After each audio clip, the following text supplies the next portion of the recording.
माहिती मनोरंजनाचा खजिना विविधा,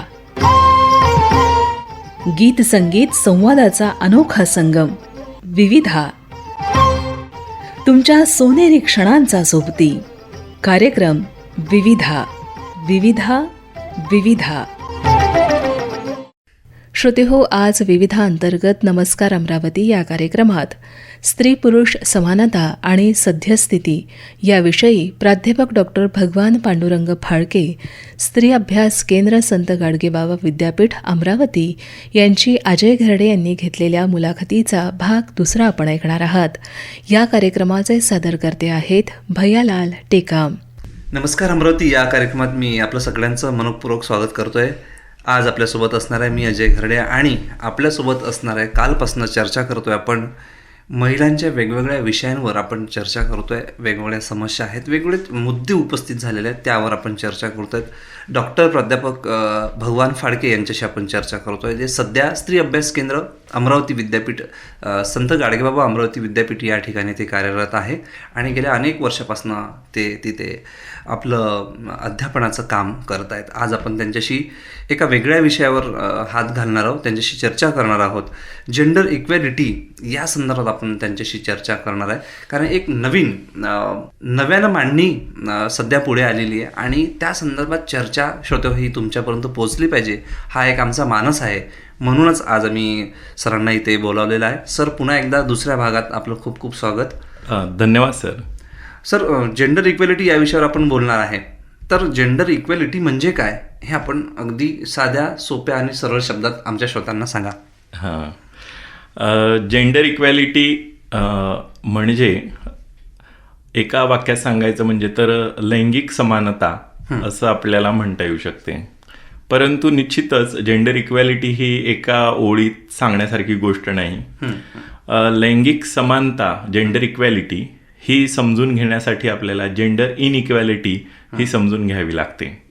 साधारणतः आपल्याकडे स्त्री पुरुष समानता असं म्हटलं जाते आणि त्यालाच पर्यायी म्हणून जेंडर इक्वॅलिटी समजण्याचा एक प्रघात आपल्याला दिसून येतो. परंतु समाजामध्ये केवळ स्त्री आणि पुरुषच नसतात, तर समाजामध्ये यांव्यतिरिक्त वेगळ्या जेंडर आयडेंटिटीज असणारे समूह देखील असतात. म्हणून त्यासाठी LGBTQIA+ अशी एक अम्ब्रेला टर्म ही वापरण्यात येते, ज्यामध्ये लेस्बियन, गे, ट्रान्सजेंडर आणि अशा वेगवेगळ्या जेंडर आयडेंटिटीजच्या समूहांचा, व्यक्तींचा समावेश होतो. म्हणून जेंडर इक्वॅलिटी म्हणत असताना केवळ स्त्री पुरुषांमधली समानता नव्हे, तर सगळ्या ज्या काही जेंडर आयडेंटिटीज आहेत स्त्री पुरुष यांसहित, त्या सर्वांच्या इक्वॅलिटीचा विचार करणे, समानतेचा विचार करणे हे जेंडर इक्वॅलिटीमध्ये महत्त्वाचं आहे.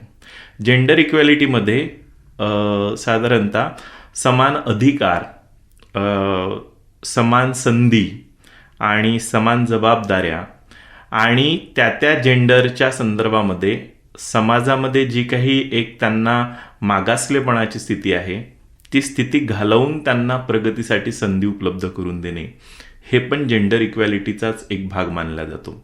म्हणून जेंडर इक्वॅलिटी ही एक व्यापक संकल्पना आहे आणि त्या संकल्पनेनुसार आपल्याला लिंगाच्या आधारे कुणाही सोबत भेदभाव न करता त्यांना समान अधिकार, समान संधी ही प्राप्त व्हावी अशी स्थिती म्हणजे लैंगिक समानता, जेंडर इक्वॅलिटी असं आपण म्हणू शकतो.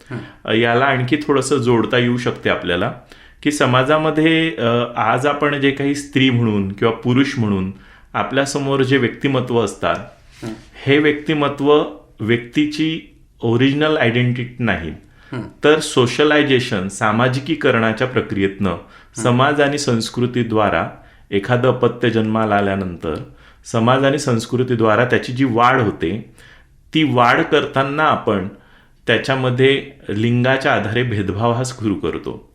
म्हणजे एखादं अपत्य जन्माला आलं की ते कोणत्या लिंगाचं आहे हे आपण आधी आयडेंटिफाय करतो, ते निश्चित करतो आणि ते निश्चित करून मग त्याला आपण कसं वाढवायचं याविषयीची प्रक्रिया सुरू करत असतो.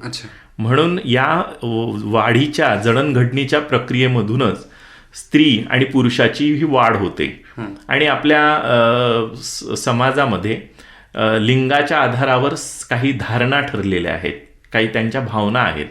म्हणजे मुलगा असला तर तो कणखर असावा, तो नेतृत्व करणारा असावा, तो बिनधास्त असावा आणि सार्वजनिक जीवनात वावरणारा असावा, असे काही गुण मुलांमध्ये पुरुषांमध्ये अपेक्षित केल्या जातात, ज्यामध्ये पुरुषांनी कधी रडू नये, त्याने पराक्रम आणि शौर्य गाजवलं पाहिजे असं अपेक्षित असते.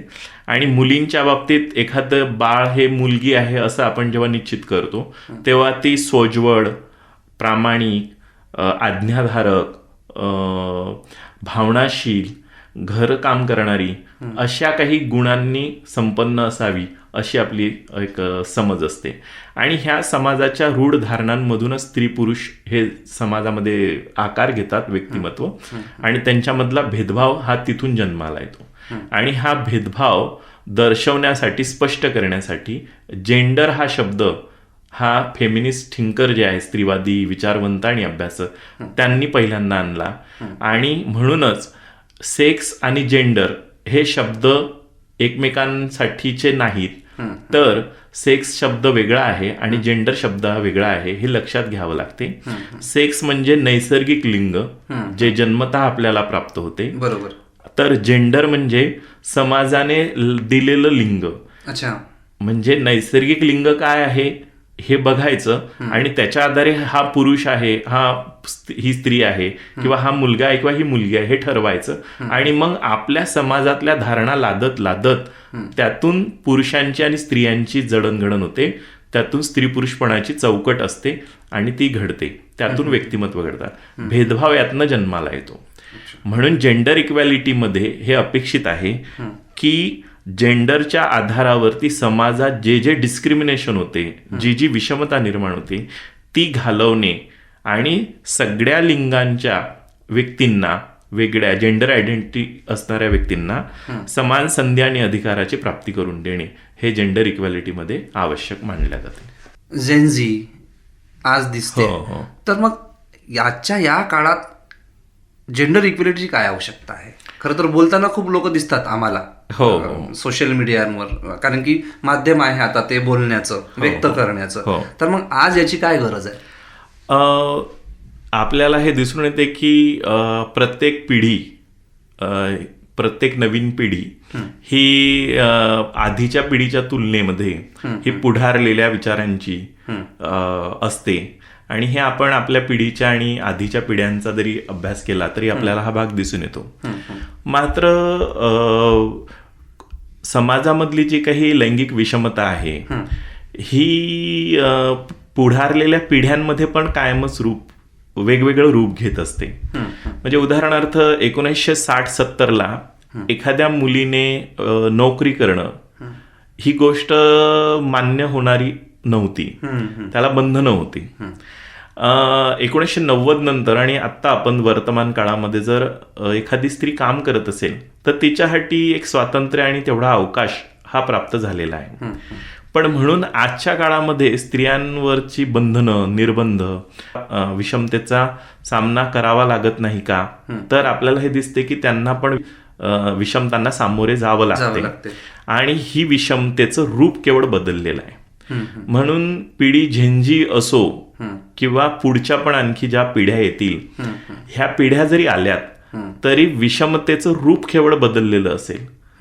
ते विषमता मात्र पूर्णतः समूळ उच्चाटन झालेलं नसण्याची शक्यता आहे. अर्थात हे म्हणताना आपण निराश होऊ नये की पुढच्या पिढ्यांमध्ये समता येणार नाही, परंतु यातनं एक सजगता आपण बाळगू शकतो की दर पिढीमध्ये विषमतेचं बदलणारं रूप हे आपल्याला ओळखायचं आणि ते रूप ओळखून त्याच्या उच्चाटनासाठीचे प्रयत्न करणे, संघर्ष करणे हे आपल्यासाठी आवश्यक आहे. बरोबर. सर, सुरुवातीला आपण जे बोललात की मग ते ट्रान्सजेंडर असू द्या किंवा गे असू द्या, ॲक्च्युली यांचे अधिकार सुद्धा एका व्यक्तीप्रमाणे आहे. तो एक व्यक्ती आहे हे समजून जर काम केलं तरच त्याच्या अधिकाराला एक मान्यता मिळेल समाजात सुद्धा आणि कायदेशीर सुद्धा. आता कायदेशीररित्या अशा प्रकरणामध्ये खूप हायकोर्ट आणि सुप्रीम कोर्टात केसेस दाखल झाल्या. मी मध्यंतरी वाचलं या संदर्भात. आणि खरंच जे तुम्ही म्हटलात आता की पिढी कुठलीही बदलू द्या, मात्र जे काही शोषणाचे जे प्रकार आहे हे सुद्धा, जे काही काय म्हणतात अधिकार आहे ह्या अधिकारांमध्ये तशीच मागणी सुद्धा झाली पाहिजे, कारण की शेवटी तो व्यक्ती आहे. जेंडर त्याचं लिंग कुठलंही असू द्या, तो व्यक्ती असणं हे समजून त्याच्यावर तसं काम झालं पाहिजे. श्रोते, आपण नमस्कार अमरावती या कार्यक्रमाअंतर्गत प्राध्यापक भगवान फाळके यांच्याशी चर्चा करतोय, जे सध्या संत गाडगेबाबा अमरावती विद्यापीठ या ठिकाणी स्त्री अभ्यास केंद्र या ठिकाणी कार्यरत आहे. आणि आपण वेगवेगळ्या विषयांवर चर्चा करतोय. श्रोते, आज जेंडर इक्वॅलिटी या एका मोठ्या मुद्द्यावर आपण चर्चा करतोय आणि त्यांना या चर्चेच्या माध्यमातून समाजात किंवा आपल्या आजूबाजूला जे घडतं आहे या संदर्भात आपण अतिशय बारकाईचं निरीक्षण त्यांच्या माध्यमातून आम्ही तुमच्यापर्यंत पोहोचवतो आहे. श्रोत्यांपर्यंत ही बाब पोचणं आम्ही गरजेचं समजतो. सर, पुढचा माझा प्रश्न असा आहे की जेंडर इक्वॅलिटी केवळ स्त्रियांसाठीच फायदेशीर आहे का? हा समाजामध्ये एक प्रचलित गैरसमज पण दिसून येतो की जेंडर इक्वॅलिटीची गरज ही स्त्रियांसाठीच असते आणि स्त्रियाच त्यासाठीची ओरड करत असतात, पुरुषांचा त्याच्याशी काही एक संबंध नाही, असा एक पूर्वग्रह समाजामध्ये दिसून येतो. मात्र आपण जर सखोल विचार केला आणि त्याच्या वेगवेगळ्या पैलूंना समजून घेतलं तर आपल्याला हे दिसून येते की जेंडर इक्वॅलिटी ही केवळ स्त्रियांसाठी आवश्यक नाही, तर ती एकूण संपूर्ण मानवी समाजासाठीची आवश्यकता आहे. आणि युनायटेड नेशनने त्याचे जे काही शाश्वत विकासाचे सस्टेनेबल डेव्हलपमेंट गोल्स, शाश्वत विकासाची जी 17 ध्येय 2030 पर्यंत साध्य करावयासाठी डोळ्यासमोर ठेवली आहेत, त्यांमध्ये 5वं मुख्य ध्येय हे जेंडर इक्वॅलिटी आणि विमेन एम्पॉवरमेंट याच्याशी निगडीत आहे. आणि युनायटेड नेशनने याच्यामध्ये एक भूमिका घेतली आहे की जेंडर इक्वॅलिटी ही गरजेची आहे. म्हणजे साधारणतः आपण असं म्हणू शकू की ते स्त्रियांसाठीच केवळ महत्त्वाची नाही, तर संपूर्ण समाजासाठी आहे. युनायटेड नेशनचं त्यासाठीच म्हणणं आहे की समाजातली एक लोकसंख्या जी आहे त्याच्या अर्धी लोकसंख्या ही स्त्रियांची आहे. असं जर आपण गृहीत धरलं तर स्त्रियांची जी काही उत्पादन क्षमता आहे तर ती उत्पादन क्षमता समाजामध्ये फारशी पुढेच येत नाही, कारण की जेंडर इनइक्वॅलिटी, लैंगिक विषमता समाजामध्ये आहे. म्हणून लैंगिक विषमता हे जर घालवली, लैंगिक समानता जर आली तर स्त्रियांची उत्पादन क्षमता ही बाजारात येईल आणि एकूणच समाजाच्या विकासासाठी ती मोठा हातभार लावू शकते. हा एक मुद्दा. दुसरा मुद्दा आपण हे लक्षात घेतलं पाहिजे की जेंडर डिस्क्रिमिनेशनमुळे समाजामध्ये पॅट्रियार्की असल्यामुळे, पितृसत्ता असल्यामुळे समाजामध्ये पुरुषांना काही अधिकार, विशेष अधिकार प्राप्त झालेले आहेत, ज्याचा लाभार्थी मी पण आहे, आपण पुरुष अनेक असतोच. ह्या पुरुषांना हे विशेष अधिकार महत्वाचे वाटतात, परंतु खरं जर बघितलं तर आपण देखील पुरुषपणाच्या चौकटीमध्ये, पुरुषपणाच्या तुरुंगात स्वतःला अडकून बसलेलो आहोत. आता अनेक पुरुषांना घरकाम जमत नाही, पण कधी करायची वेळ आली तर त्यांच्यावरती ताण असतो. अनेक पुरुषांना स्वतःचं अन्न शिजवता येत नाही, स्वयंपाक करता येत नाही. घरातल्या स्त्रीवर म्हणजे आईवर, पत्नीवर, बहिणीवर, मुलीवर कायम अवलंबून राहावं लागते. तर जर पुरुषांना स्वतःचा स्वयंपाक स्वतः बनवता आला तर ते खाण्याच्या क्षेत्रातली स्वायत्तता पण ते अनुभवू शकतात. बरोबर. हे परावलंबी जीवन जे आहे हे नामुष्कीचं पण आहे एका अर्थानं. अनेक कौटुंबिक वादविवाद जर आपण बघितले आणि ज्या कोर्टात येणाऱ्या केसेसमध्ये कारण शोधलीत विवाह विच्छेदनाचे आणि घटस्फोटाचे, तर त्यामध्ये मुलीला अन्न बनवता येत नाही, स्वयंपाक करता येत नाही, मग त्यातनं ताणतणाव, अशा अनेक गोष्टी ह्या मांडल्या जातात. तर पारंपरिक जी काही पुरुषांची मानसिकता आहे ह्या विषम समाजामध्ये, लैंगिकदृष्ट्या विषम समाजामध्ये, तर ती पुरुषांनाच घातक ठरणारी आहे. पुरुषांमधले वाढते आजार, पुरुषांमधले वाढते ताणतणाव, पुरुषांवरतीच कुटुंब चालवण्याची असणारी जबाबदारी, अशा अनेक गोष्टी आहेत की ज्या पुरुषांच्या जीवनावरती वाईट परिणाम करतात आणि ज्यामुळे पुरुषांचं जीवन बाधित होते. म्हणून जेंडर इनइक्वॅलिटी म्हणजे लैंगिक विषमता असणाऱ्या समाजामध्ये पितृसत्तेमुळे पुरुषांना काही फायदे मिळत असले तरी ते वरपांगी आहेत, तरी त्यांनी जेंडर इक्वॅलिटीसाठी प्रयत्न करणं गरजेचे बनते. आणि स्त्रियांसाठीच म्हणून केवळ जेंडर इक्वॅलिटी नाही, तर ती LGBTQIA+ हा जो मोठा वर्ग आहे, लेस्बियन, गे, ट्रान्सजेंडर, अशांसाठी पण जेंडर इक्वॅलिटी आवश्यक आहे. बरोबर आहे. अजून तर LGBTQIA+ ह्या कम्युनिटीतल्या लोकांचं त्यांची ओळख मान्य केल्या गेली नाही, समाजामध्ये त्यांना स्वीकारार्हता नाही.